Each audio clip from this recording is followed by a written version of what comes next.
Aries, hello, Amanda here. Welcome to Unseen Hands Healing.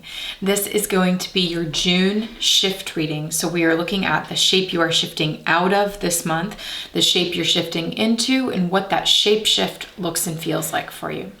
So before we pull cards, Aries, as I was meditating in your energy, I'm asking for a specific image that you can use this month, that you can work with, that will resonate with you or resonate with this reading.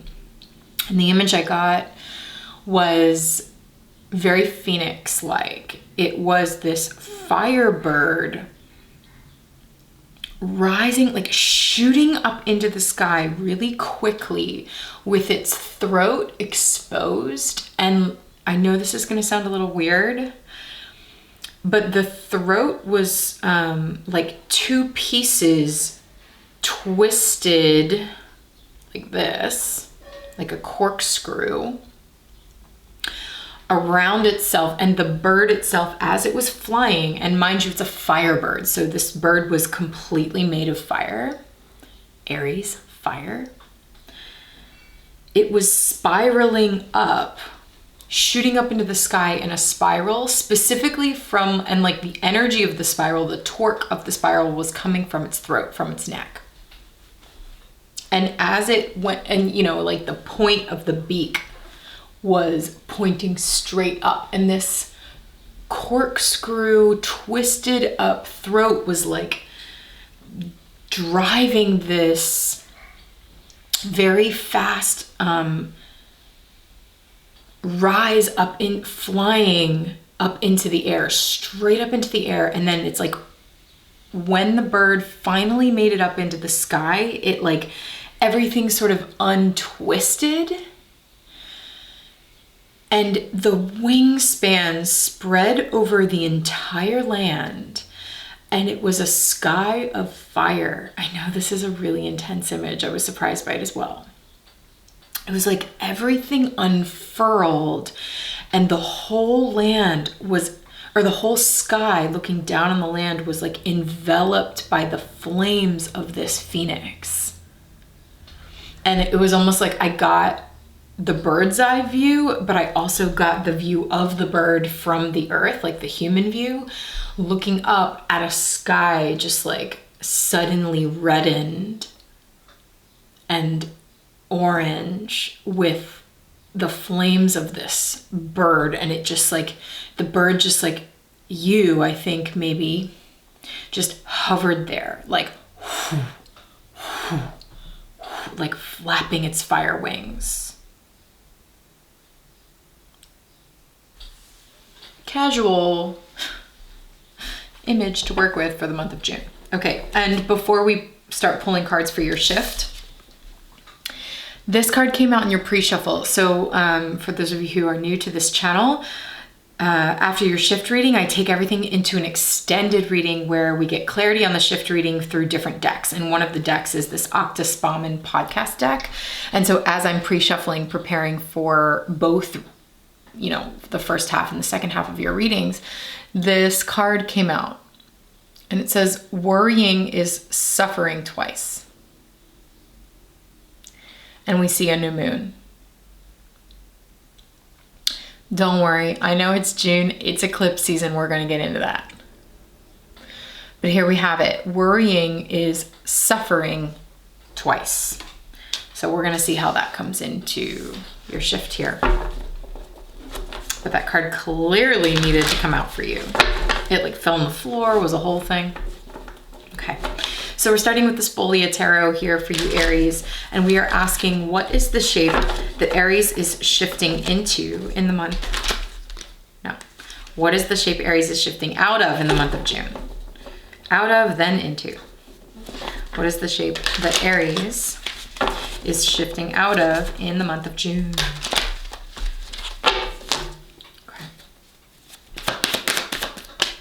That was quick. Okay, shifting out of the Three of Wands. This energy of waiting, this energy of looking out into the future. We see this person up on a precipice, staring out over the horizon, almost like waiting for the sun to rise. shifting out of this energy of waiting for the sun to rise, waiting for the sun to peek up over the horizon. I think it's interesting that we have already in your reading this image of like the fire beginning to peak on the horizon of the sky, and the relationship between that and the image I saw of like the bird fully, which could be seen as the sun, maybe the phoenix, the sun, this like fire energy fully rising and enveloping the sky. Okay, interesting. So shifting out of maybe just starting to peak up over the horizon, what is Aries shifting into in the month of June?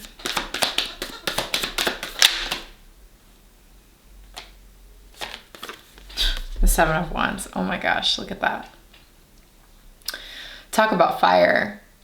You've got the Three of Wands into the Seven of Wands, and clearly we see this like fire ferocity that I felt in the beginning with that image of just like rising into the sky fast as a speeding train, just like this corkscrew. It's like energy that has been coiled suddenly getting to like completely unfurl. And that's kind of the energy that we're seeing in the Seven of Wands. It's almost like this warrior type energy has been unleashed. And as you can see, they are flying through the air at full force against all opposition. Okay, wow. What a shift from this sort of stationary, anticipatory energy of the Three of Wands into full firepower action with the Seven of Wands. It's a beautiful thing to see. It's almost like in the Three of Wands, if you're waiting for the signal, waiting for the sun to rise, waiting for the moment, it's like you get the green light. Look at this, like halo of wild sparking sun energy around the head, and then it's like whew, it's go time. Okay, let's see what that shapeshift looks like for you, Aries. So what does this shift from the Three of Wands to the Seven look and feel like for Aries in the month of June?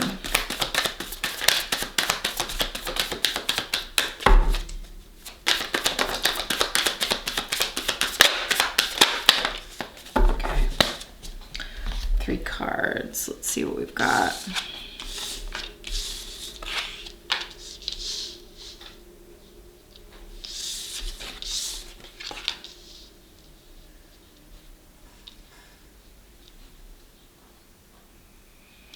It's interesting because your shift is clearly fire, but the experience of your shift is clearly emotional.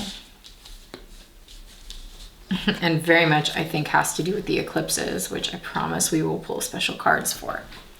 Check out your shift. The Ten of Swords, the King of Cups, and the Star. And I say it clearly has to do with the eclipses because already in the cards that are coming out for you, we're getting the sun showing up. We're getting this new moon showing up, and we're getting this moon here and this full moon here. So, you know, Ten of Swords, a painful ending to a painful sensation. A painful experience coming to a difficult end.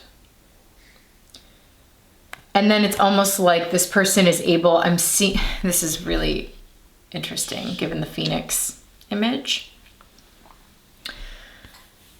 This, you know, metaphorically speaking, this part of you dies, or this part of your experience comes to an end. And then I'm actually seeing the soul rising up out of the body as the King of Cups. And notice how the King of Cups is up high in the sky, up walking on the clouds, just like the phoenix rising up above and being up in the clouds, getting that higher perspective. Even the Three of Wands is getting the higher perspective because it's up on this precipice. The Seven of Wands is also high up in the air. There's a need for a higher perspective for sure. And I would say that that is coming across a little with this card that flew out. Worrying is suffering twice, like being deeply in this experience of suffering, of specifically mental suffering, because we're looking at the swords. Worrying, fear, anxiety. The Nine of Swords represents this kind of worry, fear, anxiety, and leads to the 10, which is, here, let's see if we can bring out the Nine of Swords to show you from this deck, because I think it's a really great representation of what I'm trying to convey here. If the Nine of Swords is this like nightmare energy of things plaguing you, keeping you up at night, this person is like racked with fear and anxiety, and they're just like thoughts in their head that are just consuming them. It's a really stressful experience, stressful mental and emotional experience that is not sustainable. It's not sustainable to continue. Notice how both of the characters here have their eyes closed, eyes covered, ears covered. The mental experience of worry, fear, anxiety, stress being so difficult to manage that it's like, I just can't look and I just can't hear, and it's all enveloping me. It's overwhelming. That's what I'm getting with this. And being in that kind of energy for a sustained amount of time is not sustainable. Like that is not something that the body can continue to manage. And so it has to come to an end with the Ten of Swords. It has to, because it's like you can't go any further like that, you know? You can't go any further like that. So that part of you that is physically, mentally, emotionally experiencing this comes to an end, and then it's like the soul.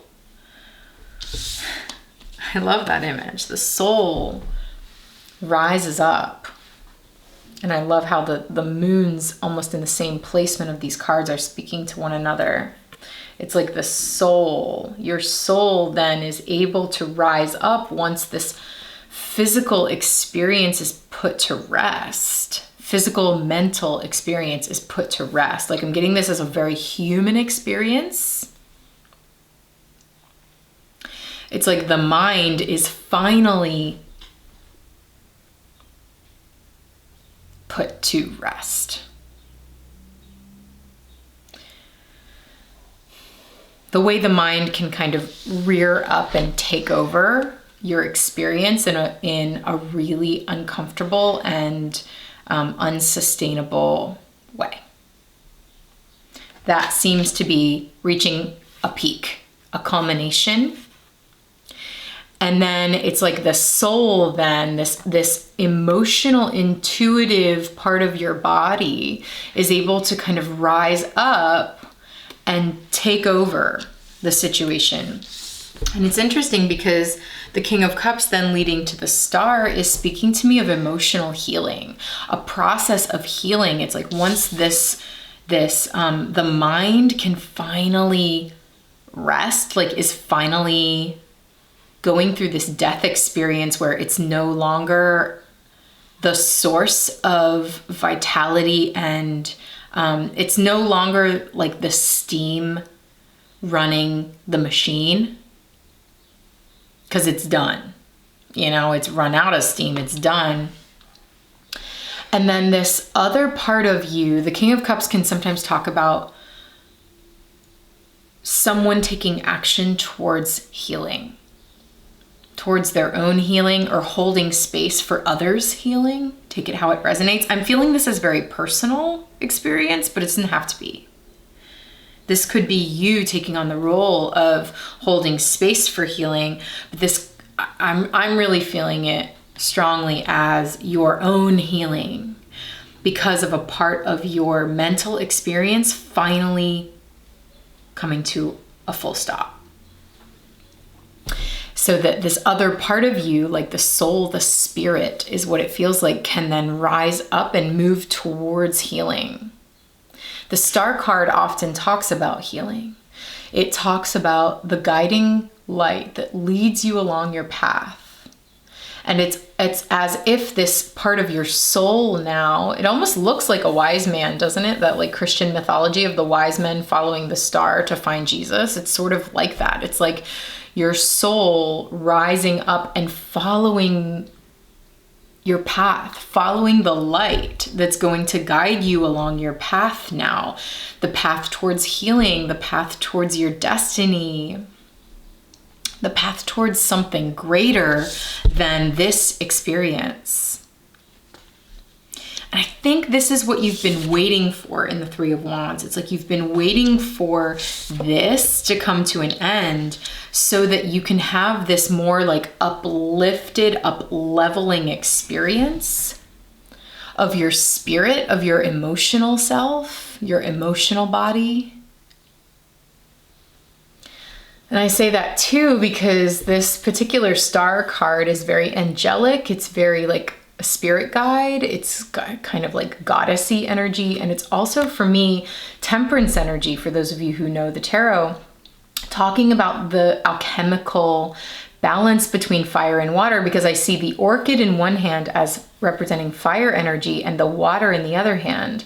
So it's like finding the balance between your emotional, the water version of your fire, which is like a very deep, subconscious, emotional experience that can sometimes be heavy. And like, it's like that part of your emotional experience is really has an effect on your mind and vice versa. Whereas the fire part, because fire is very emotional as well, but it's more like your creative sexual spark, your vitality, your source of like energy and life. Finding the balance between the two is like uplifting your experiencing, helping you to rise up out of the heaviness of this experience of the mind. And so that journey of like spiritual and emotional healing is actually what you've been waiting for to send you flying in your full fire, in the full expression of your fire, of your personality, of your confidence. It's really rad. It's like suddenly you have the fighting spirit again. You know, if like this experience kind of had to end you in a certain way, it like had to end a certain version of you because you just couldn't fight your own mind anymore. And it's like, you're not meant to. Surrender to it. Let it go. Let it end you in this way, or bring an ending to this experience of yourself so that you can be lifted higher and therefore find like a higher expression of your fire. This is a phoenix. This is a phoenix journey, because look, it's like waiting for the phoenix to rise. But first the phoenix dies. The phoenix turns to ash. Painful experience. And then rises again with 10 times the strength. I want to bring another card out here. It's from the Mary L. Tarot. For those of you who've been following my channel for some time, you know that back in, I want to say March, I pulled cards for COVID-19, for the pandemic. And I pulled a card for each sign of the zodiac as your guide through this pandemic. And this whole time, since this pandemic started, your guide has been the Mary L. Tarot, this version of the 10 of Pentacles. And yeah, now, doesn't it look an awful lot like this King of Cups. Rising up into the clouds, getting that higher perspective, Ram, in order to actually embody the fullness of your fire. And now this month, you know, so we've had this energy for you working, percolating for a few months of rising above, up into a higher version of your experience. One with like a higher perspective and more freedom and room to spread your wings. Okay. And that actually helping you ground in yourself in a deeper way. 10 of Discs. Find a better sense of home and security in yourself.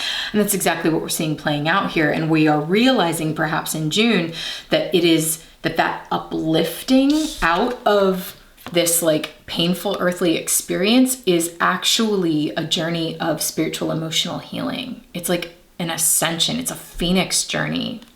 And through that emotional healing, you find this sense of security in yourself to fully pursue your path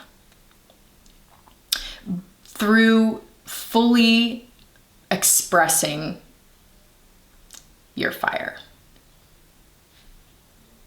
Even if that feels combative, because I mean, this card is like really combative, but it's like you've got your fight back. You've got your fighting spirit back. That's what it feels like to me. Oh boy, it's really beautiful. Okay, Aries, before we go, we're gonna get you a card from the Next World Tarot.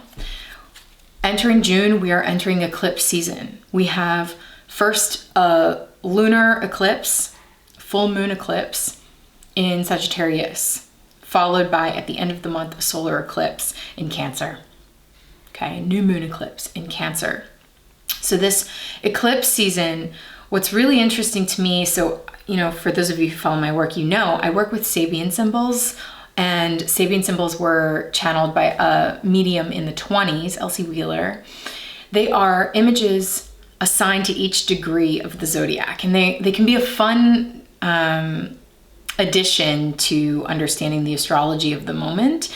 And the Sabian symbols for the degrees of the moon for these two eclipses, the first eclipse is seagulls watching a ship. The second eclipse, the solar eclipse, the degree is a ship's flag, an old flag being lowered and a new flag being raised. So we're actually getting this image of like the seagulls watching and waiting for like, what is the ship gonna do? And then the old flag, look at this, it's like perfect with your reading. The old flag is lowered so that the new flag can lead the way. So I'm gonna ask the Next World Tarot what exactly this eclipse, the eclipses in June, are offering you, Aries. What are these June eclipses offering to Aries? Okay, interesting. We got 2 cards. I think this is supposed to be read as a sentence. We got the 4 of Cups and the 5 of Pentacles, and these little sort of tag words for each one. It says reevaluate turmoil. And I'm actually getting that it's connected to this. The 4 of Cups talks about an experience of feeling dissatisfied, feeling stuck emotionally, energetically. And in this card in particular, taking some time to reevaluate why that might be.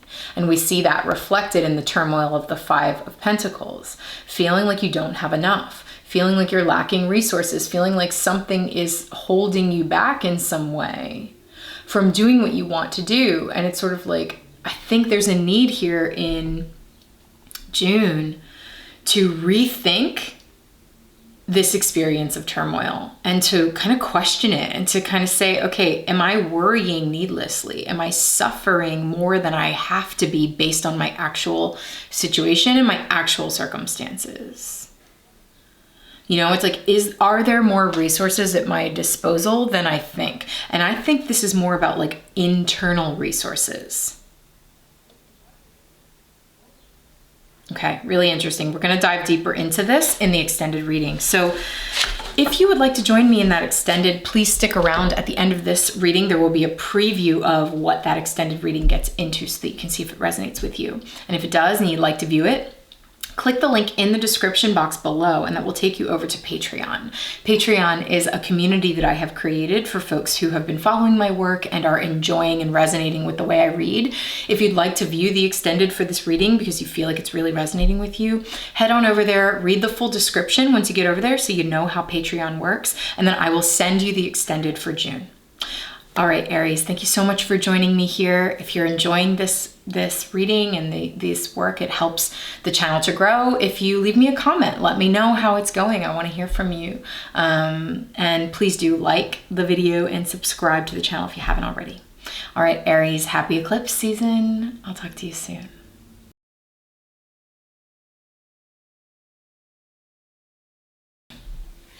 Aries. Ugh. Look at the mental suffering. The head buried in the hands, okay? An experience of the mind, the head being racked with heaviness, and then bam. It's not an accident that the star, this light energy, the spark is around the head being liberated. There it is. And it's even like the star is above this figure's head. And I can't believe I'm just now seeing this. The star behind the King of Cups head. There it is. It is absolutely liberation from your mind. That's what this reading is about.